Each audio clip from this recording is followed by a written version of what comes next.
Hello everyone! So I'm going to be doing my ghost presentation. I did it over the Green Lady of Stirling Castle. That didn't work. So the Green Lady of Stirling Castle is one of the most well-known ghosts at Stirling Castle. She has multiple reports of visitors spotting her around the halls of Stirling Castle. She does not have a specific place that she haunts. She just haunts the entire castle. No one really knows her true identity, but there are speculations. One of the most common being that she was one of the handmaidens of Mary Queen of Scots. So she was actually a handmaiden who was gifted with second sight. So she had a vision of Mary after her return to Stirling after the death of her husband Francis.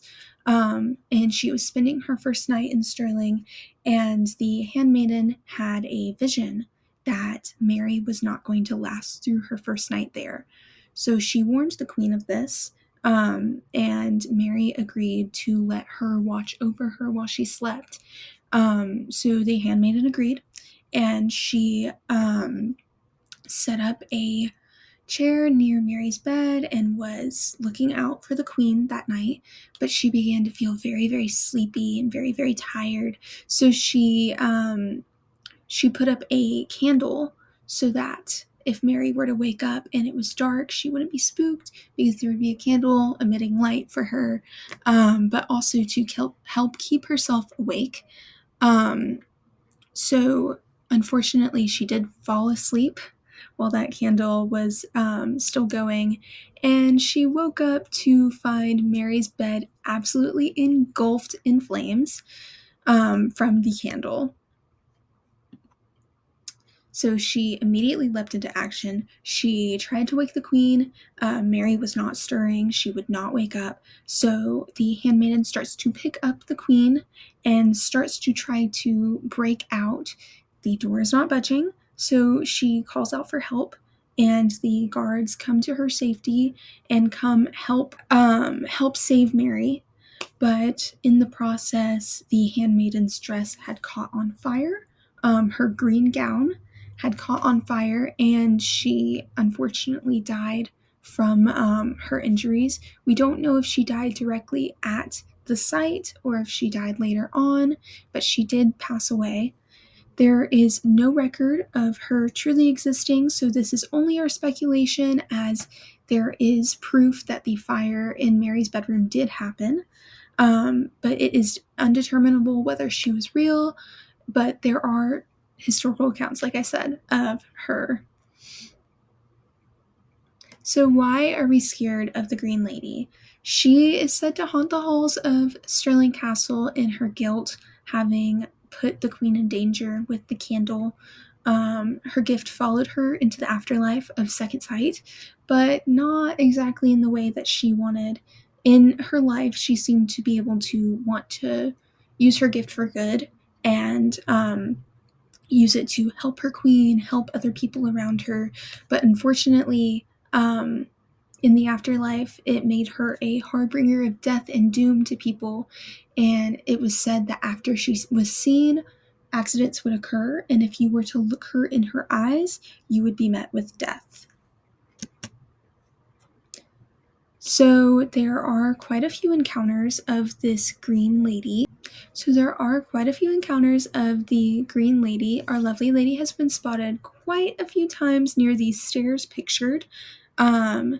She's not known, like I said, to haunt any specific part of the castle, but she has been seen a few times at these stairs, and one of the instances there, she was gliding down and was passing through, and a soldier happened to see her as he was going up the stairs. They did not meet eyes, and she simply passed through him and went on her way, and he went on his way. One of the other instances that we see was quoted at the second paragraph. So it says, "One evening she delayed dinner in the officers' mess. When she materialized behind the chef preparing the meal for the soldiers, feeling he was being watched, he turned around only to see her green translucent form standing behind him. at which time he fainted. She vanished on this occasion, but her appearances are usually a harbinger of bad things to come. Her visits have occurred shortly before fires or other mishaps at the castle on several occasions.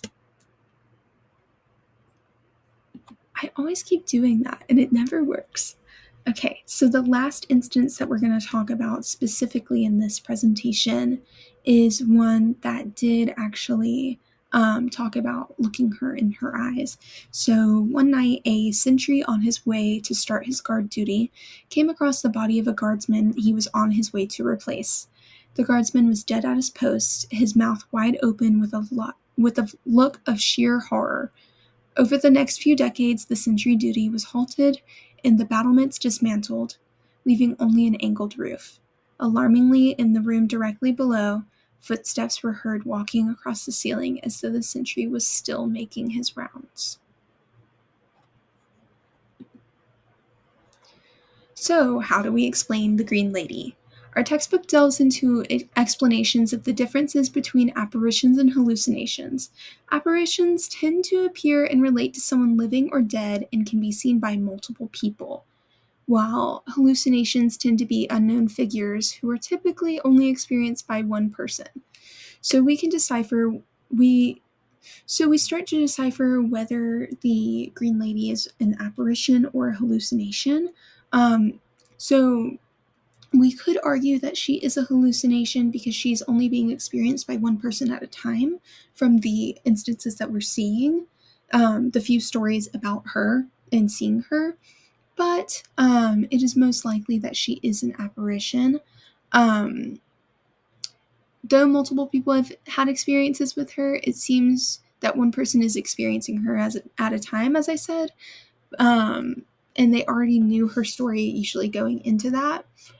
So I would say most signs point to her being an apparition.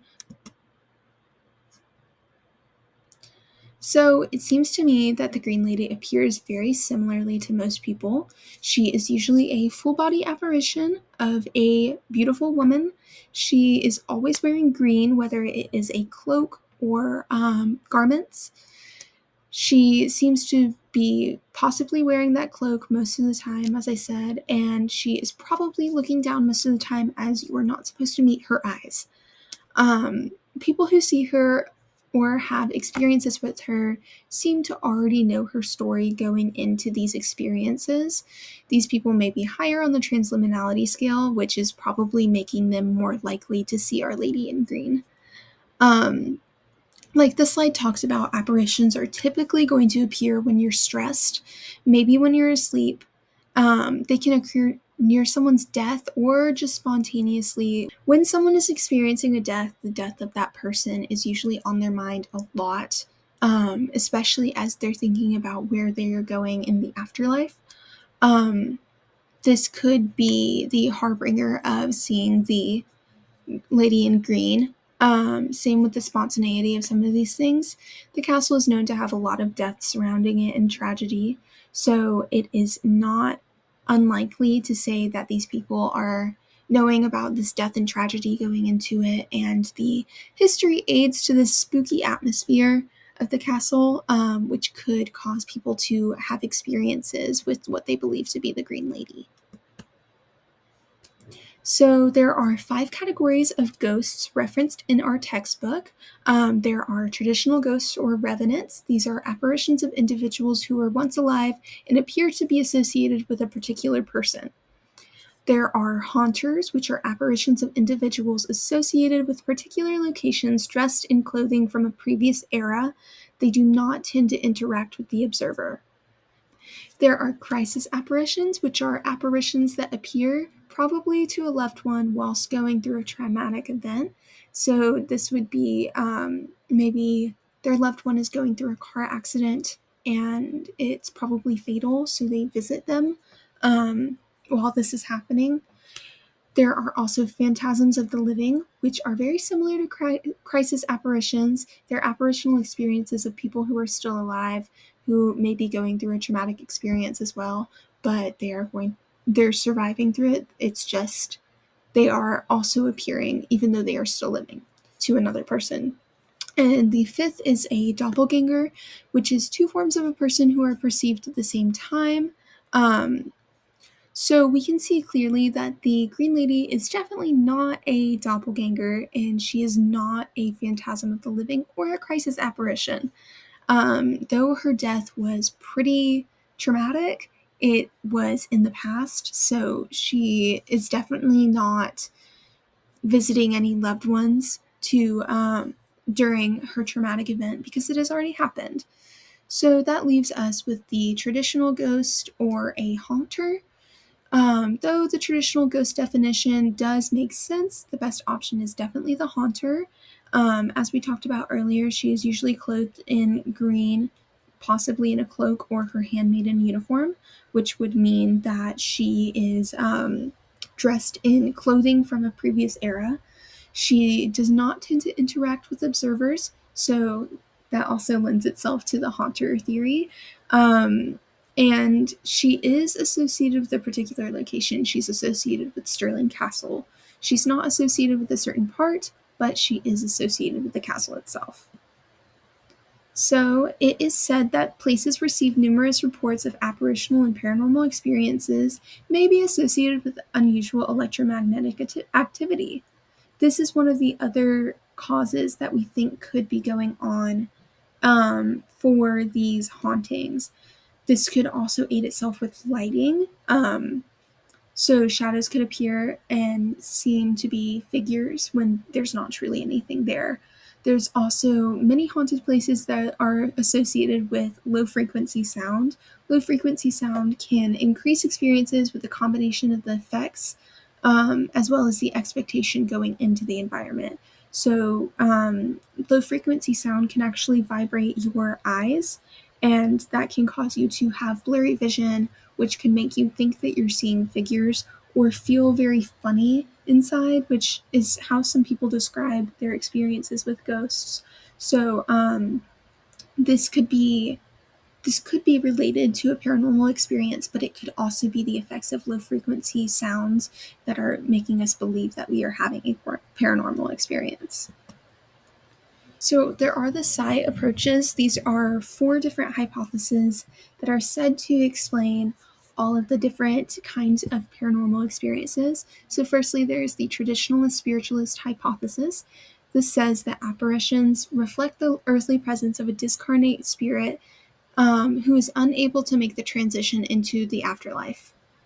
A haunting exists after a traumatic event, trailing around in the afterlife. So this would be similar to maybe the Triangle Shirtwaist Factory, where we see a traumatic experience and we do hear echoes in that, in the site of where that happened.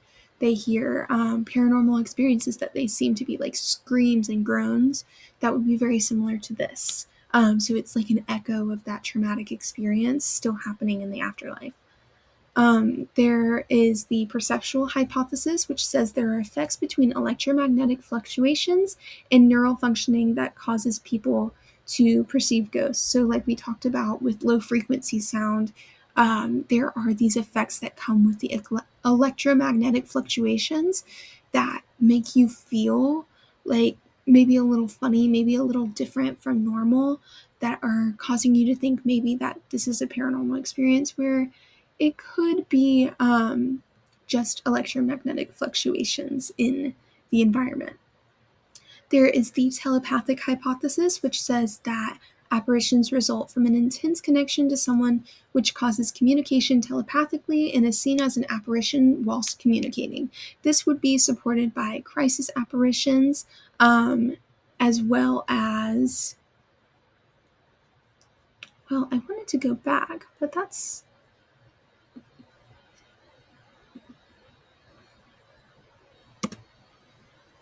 this would be seen as like crisis apparitions as well as phantasms of the living.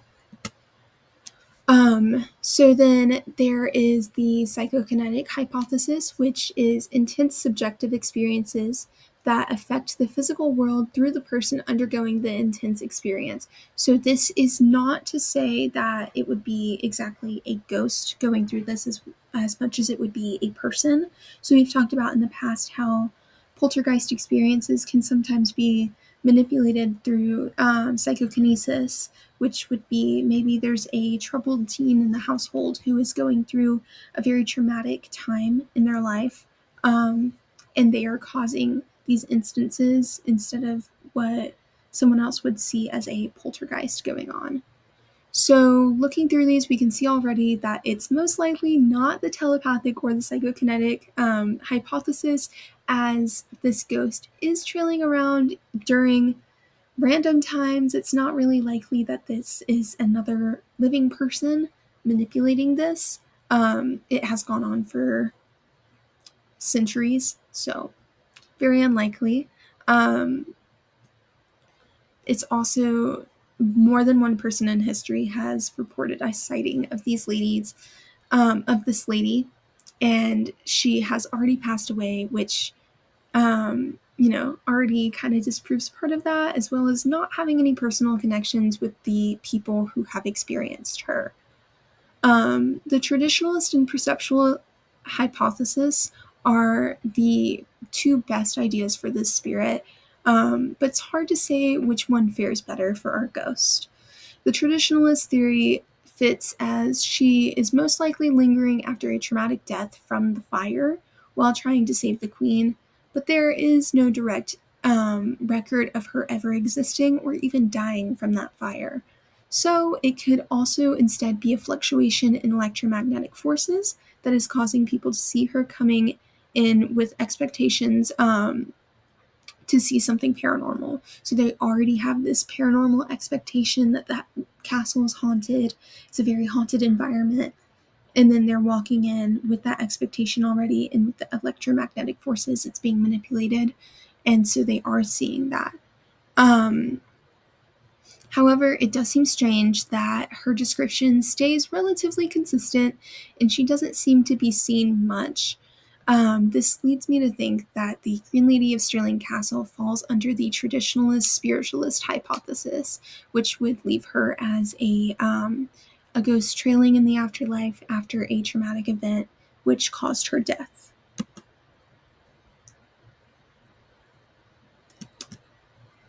Okay, so in total, with that agreement, so we know that she is probably a haunting for a ghost. So she is historical. She's from the historical era, and she is still haunting the palace after.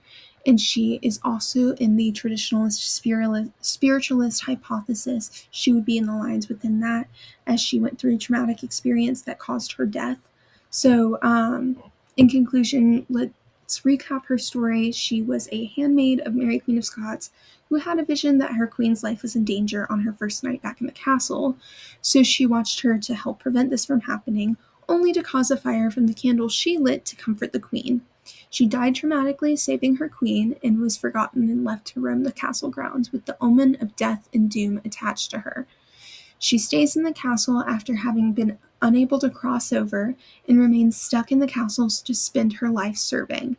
She serves almost as an echo of the accident, and her gift lets her serve as a warning to others of the tragedy coming.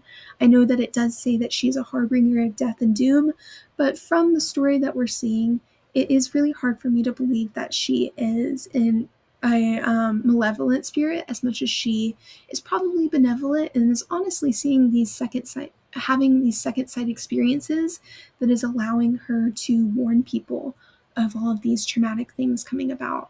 So in total, I think that that this ghost is obviously an echo of a time period, whether that comes from an electromagnetic fluctuation and people are truly just seeing her, or whether she does exist and she was a real person. She is an echo of the time period and an echo of people's omens, people's superstitiousness to blame something for the tragedy happening around the castle at those times. So that is everything I have to say about the Green Lady of Stirling Castle. I really enjoyed getting to learn her story and see the different sightings. I would love to see more about her, because I feel like, yes, there are stories, but it tends to be around the same ones. So I would love to see more about her. Obviously, that's accurate in the future. And I really hope that um, that you learned a little bit about the Green Lady of Stirling Castle. It definitely makes me want to go back, makes me miss Stirling Castle a lot. So, yeah, I hope you have a great day.